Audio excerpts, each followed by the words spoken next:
You. Welcome, folks. This is Steve Rhodes, and I do love you, and I love being here with you. Welcome to our first inaugural Celestial Charting webcast. And I know that we've got quite a few folks that are here with us now, and there's going to be a number of people that will be listening to the webcast on their archive. And so for any of you folks first that are having any difficulty with the screen, what you want to do is in your upper left-hand corner, you should see a little box that says 1X. And since everybody has different types of resolution or what have you, just go ahead and that's a drop-down box, and you can size it. You can make it to 1/3 your size of your screen, 2/3 the size of your screen, what have you. Once you have that in, then you'll be all set. Is there a volume control on the software as it's very low? There is no volume control that I know of on the software. You'd have to set that up through your speaker system. And I'll turn mine up here a little bit too, see how that works for you folks. So just adjust it. Once you have your screen size adjusted for the webinar, you won't have to adjust it again. So again, it's just this little drop-down button. You'll see a 1X there. You can make it to 2/3 the size, 1/3 the size, whatever is going to work best for you. So let's go ahead and begin. We have a lot of things to go ahead and cover. Obviously, we have a market that is working for us, just as we were looking for with regard to the new moon, full moon strategy. And one of the first things I want to do, and again, this is going to be archived, and so just a little bit of house cleaning. So with regard to our Celestial Charting web dates, you should have received an email. Let me flip to those right here, so that you know specifically that every other week at 3 p.m. on Wednesdays, we're going to go ahead and have this webcast. Now, one of the reasons why I chose that is because it's enough. It's a few days, in many cases, just before when the next either new moon or full moon might be. And look, this entire celestial charting aspect is not just about the lunar cycles, but it seemed like the way that things were lining up, and because the lunar aspects are working so well for us, that it was best to do it that way. So you should have that in the email that was sent to you. We're going to stick to that list, and we'll always try to start right at about 3 o'clock. Today I gave just a few extra minutes for folks to get in, and but we will be real timely because we've got Tom's show that starts at 4. So it will not run longer than till 4 o'clock each Wednesday that we do this.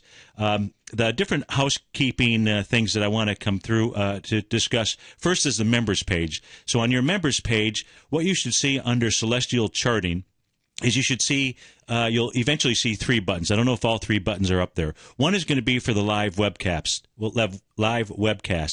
And for you folks that are already inside here, you already saw that and you clicked on that.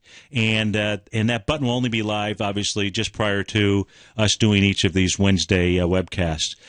There also will be a button underneath it for the webcast archives, and you will have access to the last 5 webcasts so that you can watch those, take notes, whatever it is maybe that we talked about, compare that to what it is that we're actually looking at. There will also be special reports, and so from time to time, as I'm doing studies in the evenings, during the day, weekends, or what have you, I may put together a special report that I would go ahead and publish up there. And that special report is just for you guys. It will be stuff that, quite frankly, I don't really even share or won't share much during the radio shows that I do. And just as an example of what some of those things might be, one of the things that I have all of the, by the way, I have all of the ephemeris data on my system digitally, and all that ephemeris data, folks, what that has is that has all of the moon criteria, which is more than just the full moon and lunar moons, the lunar eclipses, and so forth.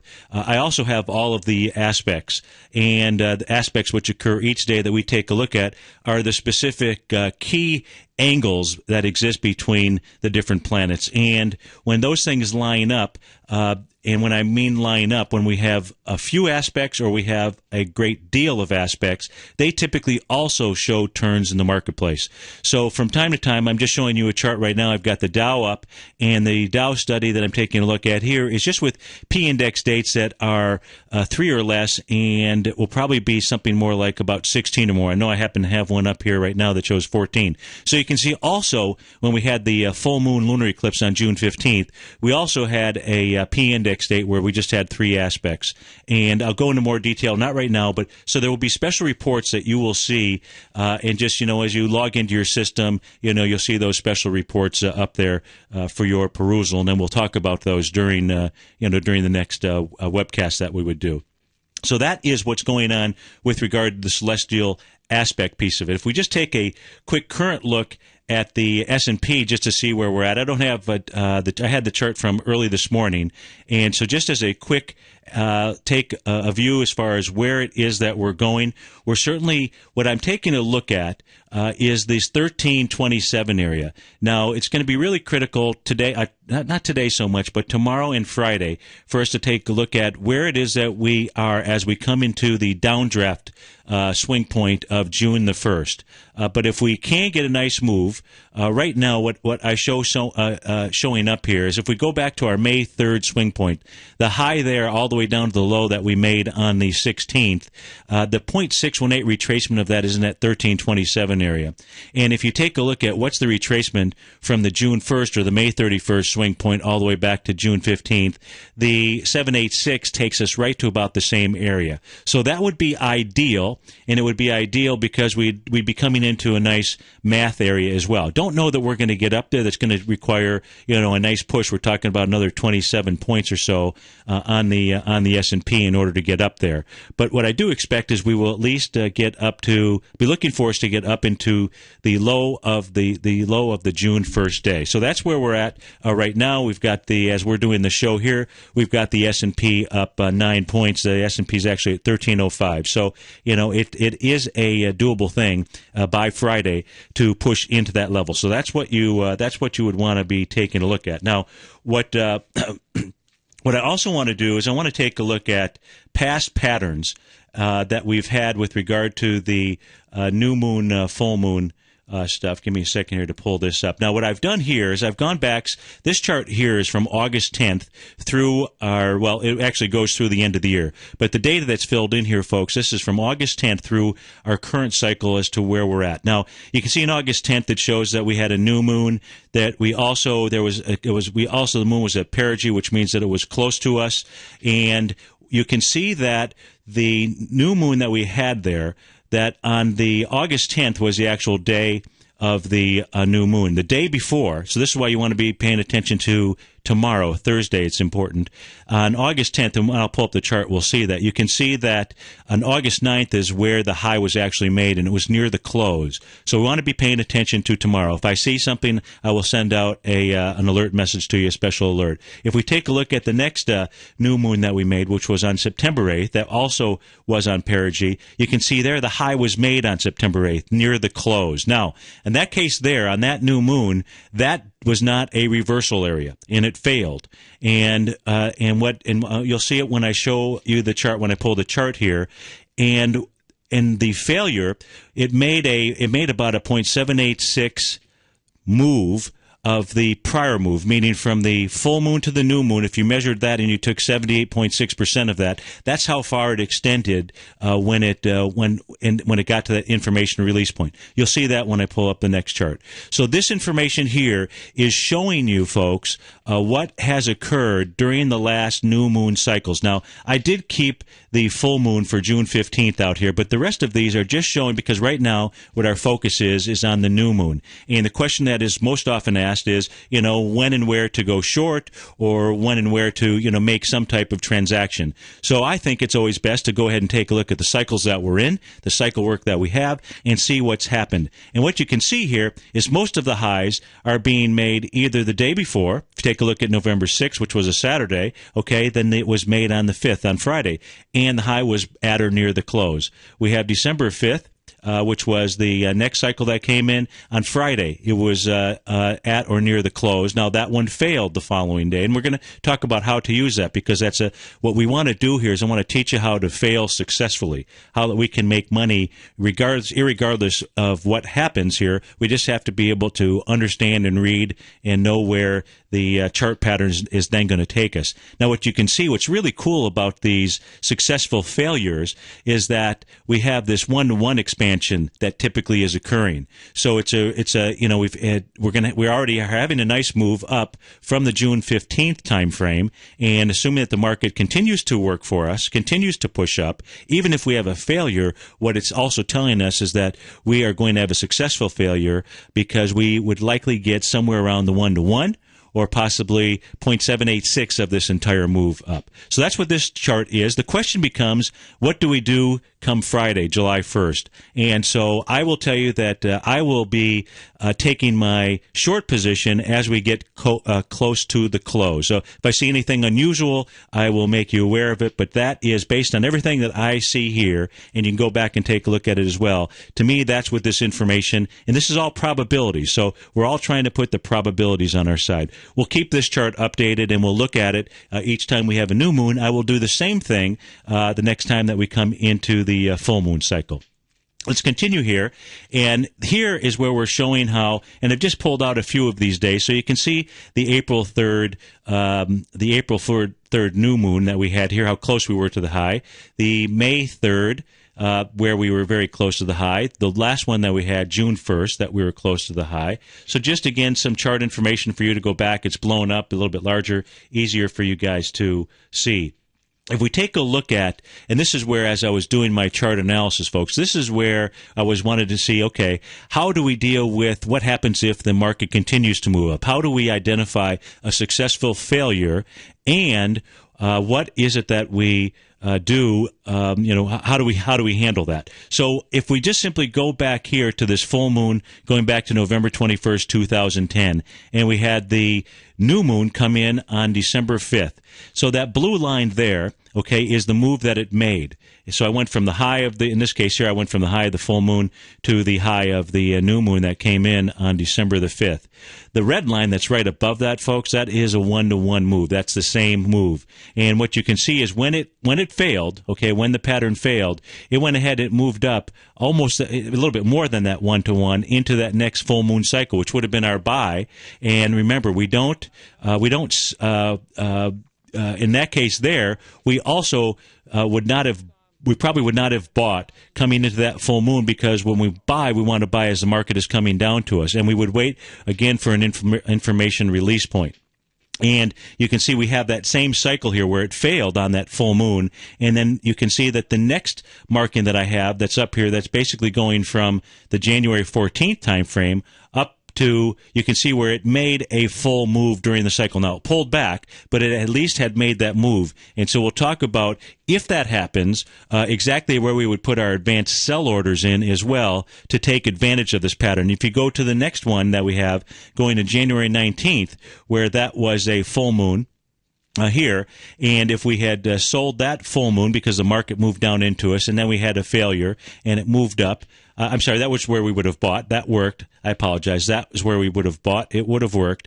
And then as we came up into the new moon where we sold, we had a failure. The very next day, you can see that we made that same one-to-one move. So I wanted to point this out to you because this is going to help us to plan, regardless of what the market decides to do. Then it'll be up to us to go ahead and take the appropriate action so that we can benefit from it. So that's on those charts. If we take a look at, I had mentioned to you before, I think I mentioned this during our webinar that we did last Wednesday. And during the webinar, what we had talked about was 1946. And I don't recall if I had a chart there, so I wanted to pull that out. And the reason why I wanted to do this is really a couple-fold. Number one, just wanted to make you aware of a pattern that is out there, and because it's very intriguing to us. And the pattern here, if we take a look at August, when we go back to 1945, 1946, what we see is that we had some lows that came in the August 45 time frame. Well, for us, our lows that we're dealing with here that we often reference are August of 2010, because from August 2010, we had that big move going into May 2nd. In this case here, back in 45, 46, the move went from August of 45 or September 1st maybe of 45 all the way up into May 30th, where the market made a high.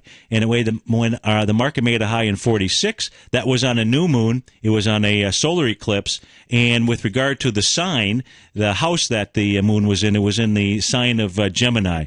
Now, I had mentioned that I had gone back and taken a look at I had taken a look at these triple aspects. Triple aspects, folks, are where you have a new moon, full moon, new moon, back to back to back in each successive cycle. And so I went back, and there have been, I think this is number 37, folks. So this one that will complete coming into Friday will be number 37, going back to 1900. I then went all the way back to 1900, and I pushed it out to 2100. And the only time that we've had this exact same cycle, meaning a new moon and a solar eclipse and a full moon lunar and a new moon solar, where you had the moon being in Gemini, Sagittarius, and Cancer, was back in 46. That's what it is that we're doing now.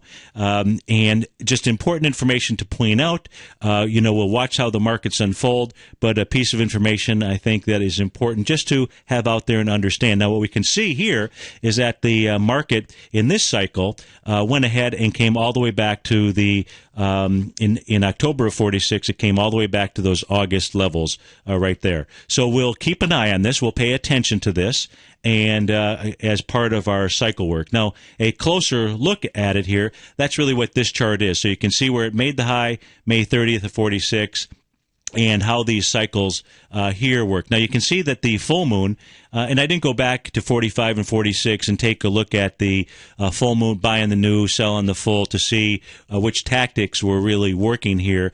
But the tactic that does work is, let's just say here that we're in the same cycle that we're in now, where we'd sell on the new and buy on the full. And it gives us the same type of information here. You don't have to have a huge stop where you're buying, where you're expecting the cycle to work, and when it doesn't work and it goes against us, you've got a lot of information very early on in order to be able to make your trade. And that's what we're really trying to do, is we're trying to use this as an indicator. And what's great is this is the type of indicator that doesn't exist out there that I know of. And so that's a benefit to each of us that are here together and those that are listening on the webcast, because we will be able to use this for our benefit from a trading standpoint, from a probability standpoint. So that's taking a look back at history.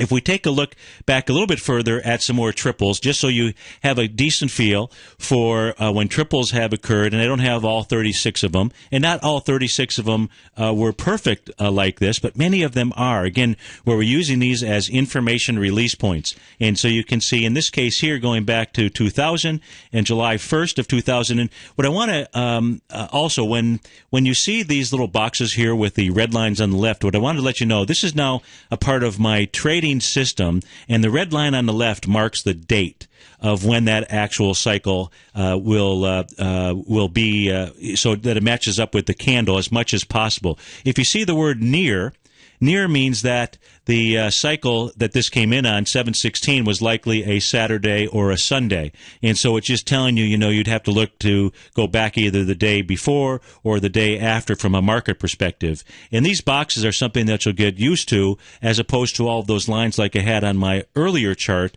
because this is how it's just easy for me to have the aspects automatically populate on any chart that we would be taking a look at. So you can see here where the new moon, it identified a nice bottom, where the full moon up here in 7/16/2000 created a nice top, where the next, and this is the back-to-back-to-back, July 31st, the solar moon, the new moon and the solar eclipse came back here. If we take another quick look at the next one that we have, the next one being the 1991 time frame, we had a full moon on June 27th, and you can see the market made a low. We had a new moon come in on July the 11th. It was not at the high, but it was near the high, and I can see an ABC pattern in here. But it was very close to the high. It was about, looks like about 5 or 6 trading days away. We then had the full moon come in on July 26th, and you can see there that we had a low. So that's a back-to-back-to-back. If we take a look at the last one I think that I have here to share with you is going back to 1982. And so in 1982, you can see this June 21st, where the market made a low. You can see the market was moving back into it, and we had the market did go ahead and move up. And what we have here is on this full moon cycle that we had on July 16th, the market was pulling back as was coming in there. For a full moon, we can also see on July 20th where the market was making a high when we had the solar eclipse new moon combination. So hopefully that's helpful to you, and I want you to get used to any of the charts that I would be uploading either in the special the special reports that I would do, because they will be taking a look at different aspects, and I want you to understand that those red lines are identifying the date so that you can go back to your own charting software to take a look at it. If we go to our next item, and this was part of the this is part of the money management piece of it that I sent out on Monday. So hopefully each of you have had a chance to read that special report. And that special report was really where what I wanted you to understand, what I think is, first I want you to understand that this is a lunar strategy trading system. This is a system. And like anything that you trade, you should really, I'd like you to be able to get your head wrapped around thinking of it as a system. And what's really important to understand about the different trading systems that you use is, what I want you to understand is, I want you to understand what is the expectancy of that system that you trade. And those systems would be used for different vehicles. Some might work in stock markets, some might work in currency markets, some might work in volatile stock markets, some might work in commodity markets, and you're going to see the different planetary aspects and how they would apply if we see a trading benefit to us, because that's what we're going to, when we have a probability that lines up with us. And what you have me for is to do all the work. So you've hired me to do all of this work for you and to find systems that have a positive risk expectancy. The importance of understanding that, and the importance when you have, at least 20 trades that you've been totally objective on, and you understand that you've got a positive expectancy, that, folks, is a system. That, folks, is a system that you can trade. That is not a system that you're going to bet the ranch. It's a system that you're going to use your money management, and you know that you're going to, over a series of trades, have a positive outcome. Now, when we take a look at our lunar strategy trading system, and we take a look at the last 21 trades, and right now, we've got the Dow Jones is up 74. Our S&Ps are up 10.2. The S&Ps have actually led the way today. They're up 0.8% right now, and so that's a beautiful thing. Now, we haven't. You can't count your money till you cash it in. But it looks like we're going to have 15 successful trades now here, going back from the time frame that we started taking a look at this in August of 2010. And I don't know how that is going to change our expectancy just yet, but I will update that chart and update that over the weekend. But what we can see here, what's been nice about this system and nice about trading the SSO here, is that we know that we've had a winning percentage. 67% of the time we have had wins. 33% of the time we've had losing trades. Now, that -1 factor that you see there, what that tells us is we didn't have any of our stops jumped. Okay, those stops were taken out at 100%. So if you had risked 1% or you had risked $500, then, that's all that, you didn't wake up the next morning and your stop was jumped and you were taken out of the marketplace. It's nice to have a system like that. I do expect that from time to time, maybe in this system and other systems, you will see where we will have some percentage in that uncontrollable. That uncontrollable is, even though we have our stop in place, the stop gets jumped because of, market, whatever happens in the marketplace. Now, what we also know, and I provided in the Mastering Probability a report that I issued, is I showed all the detail, and I'll punch up just some of it, but I showed all the detail, and you can do this for your trading systems, whatever it is that you trade, and you really should do this. This is the most important thing that you could do for yourself for any of your trading, because this is what will give you the confidence to be able to pull the trigger and have the right frame of mind with regard to what the outcome is. The outcome is that you're going to have a win or a loss. You know that over the series of trades, you're going to be able to generate a nice income. And what you're also able to do, because this strategy here that we've taken a look at is not where we are reversing and going the other way as we just talked earlier. This is not set up here where if we come into the new moon on Friday, because one outcome is going to be we're going to come into the new moon. Let's say the market continues to move up and we have taken our short position, and all of a sudden we come in on Tuesday, Wednesday, it gives us a signal that trade is wrong. What this system here doesn't do is this doesn't take in the other trade where I would fire off an alert and say, okay, here's where we go long and this is what we do and here's what your stop should be. And so we can improve on this system. And that's what is really great about this. But even if you just took this system as is, what this gives us is a 1.49. You want to have a positive expectancy. And so whatever your trading capital is, whether it's $50,000, it's $10,000, it's $100,000, it's $1 million, you are able to just simply take this formula that we have here, and the formula is taking your risk, and your risk is your $500. It is your 1% of your trading capital. That's what I want you to use. In this case here, by just simply risking 1% of our trading capital, and applying our 1.49 our expectancy times how many trades. In this case here, because we know that we've got the cycles that are occurring every 24 days, what we are 2 cycles. What we know is we've got a total of 26 trades per year.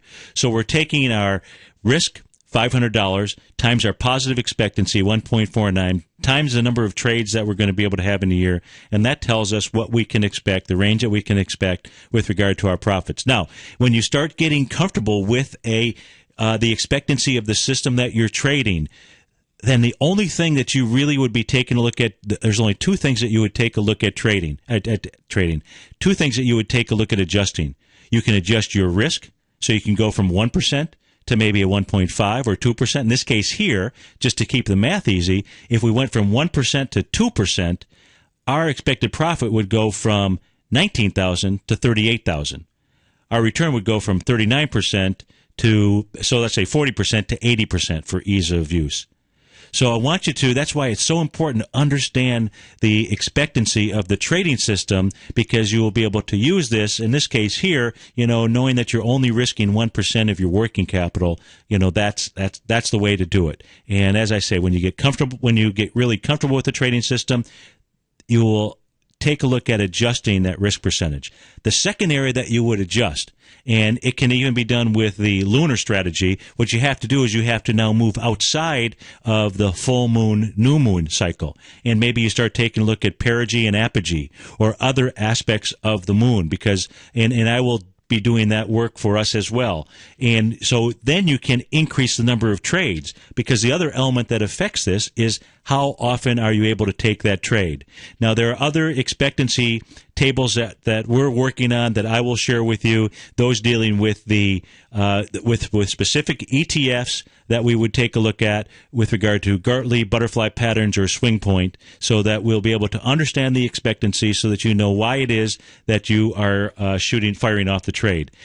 This was the part of the special report that I sent out on Monday, so it shows you how it is that you would calculate if you're going back and taking a look at your system, as well as I will be keeping this table updated so that we know how our expectancy of our trading system works. So you want to be able to do this, and you want to keep, these are the kinds of pieces of records and information that you want to keep. Now, here, what I also did, there's really 5 steps, folks, that I want you to get used to, that I want you to learn how to do. And those are the 5 steps associated with how it is that you're going to go ahead and take the trade. The first step is just figuring out the risk calculation. That risk calculation, your working capital times, and I suggest that you use 1%. And in this case here, we'd be looking at $50,000. We started with the 500. You've gotten used to that. I've shown you the next element is coming up with your stop method. There are a number of different ways to come up with a stop. I've given one that has worked well for this system. I suggest that you take a look at using it for your other systems. It's one that's very easy to identify. And what you're doing here is you're just simply pulling up a weekly chart. And on the weekly chart, you're looking at the average true range of the last 2 weeks. The average true range on a weekly system is the high and the low. And you would have to account for any type of gap, any type of area where there was no price. And so in this case here, we didn't have any gaps. And so we had, if you took a look at the SSO going back to August 10th and you went back to the prior 2 weeks, what you would see is the week earlier had $1.49 true range, and the 2 weeks before that had $1.12. You add that up, you got $2.61. Make sure you have 10 trading days so that you can account for holidays and so forth, and that would give you what your average weekly range is. I suggest that you multiply that times a factor of 2.7. It can be a little bit higher than that. You would know, when you know what trading system, when you know what vehicle it is that you are trading. And so that is one method to come up with a stop. You may have other methods that you are using. Step number 2 is coming up with that stop. This is really what I refer to as a volatility stop. So step 2 and 3 can be eliminated by even just using a dollar stop. You might say, I'm going to be in this trade, and I'm going to just simply go ahead and use a dollar, $1.50, whatever it might be, a certain percentage. Sometimes, Bill O'Neill would use 8% of whatever the price is. So there are different ways. Step number 2 is coming up with a stop. I've given you one here that we use for the lunar strategy that has worked well for us. Step number 4 is, and this is the really critical part, is this now allows us to identify what your position size should be, or your maximum position size. And there, folks, what you're doing is you are taking your total risk, our $500, and you are simply dividing that by the stop that you would have on the trade. The stop here on our first one, as you can see, was 70 cents. You can see how these stops are going to adjust. That's why it's a volatility stop. These stops are going to adjust based on the volatility that's going into the marketplace. The way that we want to use these stops is we don't want to have our stops so tight. We're fishing here. We're using probability, and part of that probability is trying to get around the volatility that exists in the marketplace. And so the easiest way is to take a look at what's the volatility that's going in the marketplace right then and there. That's why I take a look at the last 10 days, if you will. And there's other ways to do average true ranges. So you can, it doesn't matter to me which way you use it, be consistent with it, use that as part of your trading system so that you can then identify what is the expectancy of that trading system that you have. Step number 5 is where you would identify what is the reward to risk ratio. Now, these are showing what the reward to risk ratio has actually turned out to be so that it's part of our trading system. And these are hard stops that I want you to use. So when you calculate this, I want you to be using hard stops. And so that is step 5. And on step 5, you can see what we had was we entered the trade here on August the 10th at $38.11. We had a stop of 70 cents. That was above that because we were selling. And so if we had been stopped out, we would have taken a 70-cent loss. We would have taken a $500 loss. In this case here, we actually sold coming into the August 24th time frame. We sold that at $33.53. That gave us a $4.50 per share profit. So you can see how that works. I really want you to spend time here. This is a real important aspect for you to get. Let's take a look at right now, July 1st. Where are we at right now, and where is it that we're looking? So there are really two trades that I want you to consider, at least two trades. Right now I'm staying with the SPYs and with the SDS. The SDS is the inverse of the inverse ETS, the 2 times pro share inverse for the S&P 500. So one option is going to be selling the SPY. Now, here what I'm looking for is I'm looking the SPY to get into that 131 to 133 area. We'll see right now I don't have where the SPY is trading at. But I'm expecting, again, that where I show that 133 area is where we've got the 0.786 of the move down from from June the 1st or May 31st, and the 0.618 going all the way back to the May 2nd high.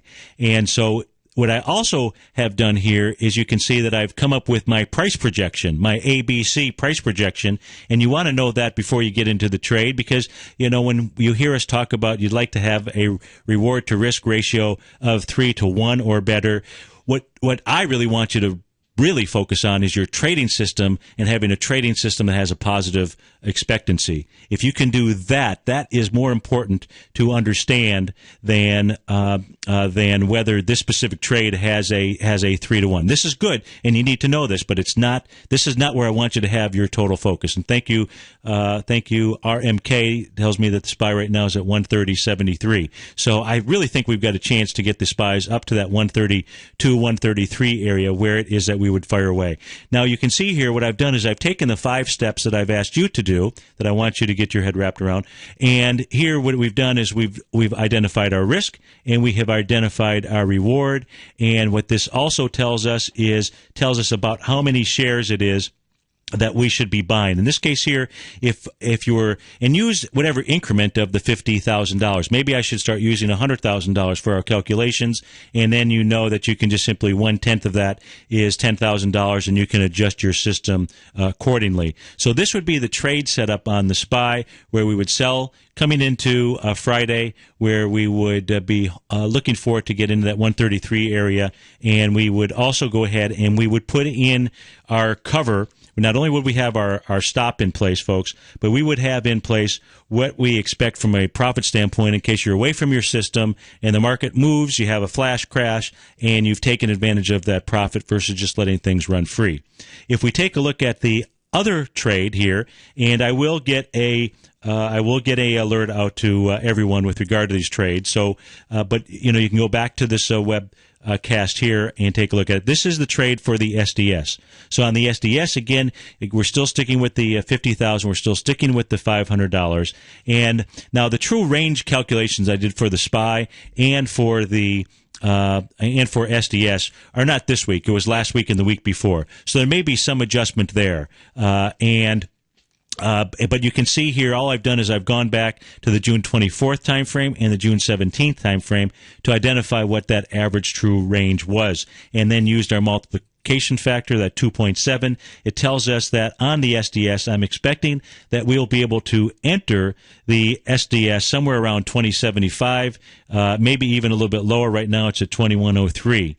So, hopefully we can get it lower. Our objective here is to buy as low as we can, and then you can see I've got the ABC pattern that is drawn in here, and we'll continue to update that with regard to where our exit position should be. But you always, when you're setting up the trade, folks, not only do you want to have your enter point and your stop, but you also want to have at least one exit for the full position to be taken out. And if we get that, that is a beautiful thing, and that is the way to trade. Let's go ahead and take a look at next on the chart here is going into the mastering probability, the trader's edge. This is what I want you to understand is going to be the alert service, if you will, that you will get. So not only will you receive an alert, let's say a tweet that has the information to tell you that there's a trade set up, so that it'll have a link in it, and that link will allow you to go ahead and pull up on your screen exactly what the trade is. And so you'll be looking for that. That will be active. If it's not already active, that will be active as we're coming into Friday. And so if there's any changes to anything significant that we're looking at here, you will get a message on it. Let's say that there's some other trade that sets up, because not only, we're just not focused only going to be on the S&P. I may see some other trades that I would want to throw out there. They might be the ETFs for the financials. Maybe it's ETFs for energy. Maybe it's the ETF for some other sector. So if I see, and maybe it's going to be something in the small caps, but you will see some other trades. When the trades come to you, what I want you to understand is that not only are you going to have some detailed information such as entry, stop, projection, what you're going to have is you're going to have the patterns that I'm taking a look at, because I want to educate you. I want you to see what it is that I'm looking at and why you should consider taking the trade. This is part of an education process as well. And so I will give you information up in the top that tells you exactly what it is that we're looking at, exactly, and some of this stuff is going to be intraday. And so, as I mentioned in the emails that I sent out to you folks, I really want to meet you. I want to spend, at least 15 minutes with each of you, and I want to understand how it is that I can assist you in your trading. I want to understand what has worked for you, what it is that you'd like to improve, what your outcomes are, because I want to be the facilitator of that. And so I do look at maybe only about a third of the folks have responded. So please send me an email at steve@tfnn.com. It would really be great to spend a few minutes with you. I know that it will help both of us, because my outcome is to make sure that I'm providing the information here that's going to work for you. So this is what a typical email or the alert will look like. So you're going to get an email and you're going to get a tweet that is going to make you aware of the trade, and it'll have a link in it. You'll be able to access that link one time. If that link doesn't work or you've already accessed it, all you have to do is log in to your members page and you will see the trade and you'll see more detail. Obviously, all this information could not be sent out to you, in a through a version of a text message, if you will. So this will have the information. Now, what's also going to be important is sometimes there's going to be multiple patterns, and I'm not going to know exactly which pattern it is that's going to complete, because these are going to be advanced patterns. And so part of our training process, part of the information that I'll put up top, is what it is that you should be looking at. So in this case here, there was a trade that I was trying to get out for Monday morning as we came up, but we didn't have everything set up. We now will have, by the way, we'll have everything set up here as of Friday, and the subscription service doesn't start until July 1st. So it starts July 1st. The 30-day period starts July 1st, and so you're not out anything. You've gotten a bonus, if you will. I hope you look at it like that. And so what you'll see here, when I was taking a look at a trade on Monday, I was taking a look at a swing point test on a 10-minute. I was also taking a look at a butterfly pattern that existed out there. And when you take a look at either trade that you would take a look at entering, they are separate trades. You go through that process of identifying, the entry, the stop loss, the projected exit, and I'm showing you what those projected exits are. That risk capital, that risk, the 5 or the 1%, will show you approximately how many shares you should buy so that you can do your own math. That's why I think what I'll do, folks, just to keep it easy, is I'll just change this to 100,000 so that you can do this in increments of 10,000. That will be helpful. And then what I don't want you to do, sometimes the calculation, because of where the stops might be, will give you the opportunity on your position size to buy a great deal of shares, something that might take up 50, 60, 70% of your total trading capital. Not that that is at risk, if you will. I mean, theoretically is at risk, but I want you to think of risk is that stop loss of what it is that we're putting in. So I will put in something that says, don't put more than 20% of your trading capital. That percentage will change depending on what vehicle it is that we're taking a look at. It'll be different for an ETF than it would be for a stock, and it'll be different for different ETFs as well. If we're taking a look at something that's the S&P 500, that's 500 stocks, it's going to be different than, let's say, if we take a look at the consumer sector, that might only be 60 stocks out there. So that's why I'll be adjusting those, because it will be based on also some other risk factors. If we take a look at in this case here, this was part of the alert that I had prepared. This is part of what will go out there, and this way it will show you what it is that I was looking at as far as the SSO. And here on the SSO, I was looking for the SSO to get up to the 52.35. Now, this trade here was totally irrespective of the lunar trade that we entered on June 15th. The lunar trade was the lunar trade, and what's real important with regard to your trading systems is not to mix them up. I guess maybe it's like having a plate and you keep your corn separate from your mashed potatoes. And what I want you to do is each of these trades are separate and distinct. So there may be another trade on an intraday basis, in this case here, with regard to the SSO that made sense. And so I want you to think of at all of these trades. These are different systems that we're trading, different separate systems that have different expectancy factors. And so I just simply want you to keep those trades separate. And you're going to get to a stage where you know what the expectancy is. You're going to be able to let it go. You're going to be able to sleep at night. You're not going to have to watch the screens. You're going to be able to be productive in something else. You're going to be able to go ahead and enter some other trade. You're going to be in the money management business. This is all stuff that we will accomplish here. Lastly, what I wanted to take a look at here is just simply the importance, again, know your expectancy table. And so I will keep the expectancy tables coming for us on each of the trading patterns that we work on, and because I want you to be a consistent winner. And you will be a consistent winner, folks, when you know the expectancy of your trading system, when you define the risk of every trade that you make, when you accept the risk for trading that system, when you act on your trading system without reservation. Well, our first opportunity to do that, folks, is going to be coming into either tomorrow or on Monday. And then we're going to have that opportunity to do it for a long time to come, is my hope. hope.